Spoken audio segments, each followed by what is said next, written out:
எது எதுவெல்லாம் பொதுவானது என்று தெரிந்து கொள்பவர்கள் சுத்த சன்மார்க்கம் என்றால் என்ன என்பதை நன்கு புரிந்து கொள்வார்கள்.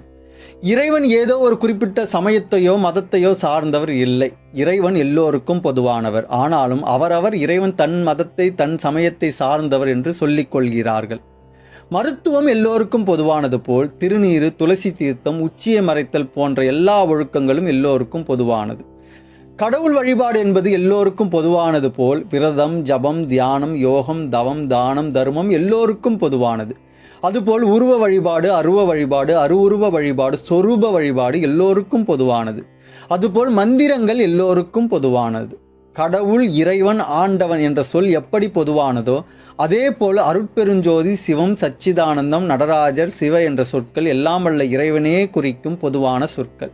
இது பற்றி ஏற்கனவே நமது சேனலில் விரிவாக பதிவிடப்பட்டுள்ளது. பார்க்காதவர்கள் அதனை பார்த்தால் நன்றாக புரியும்.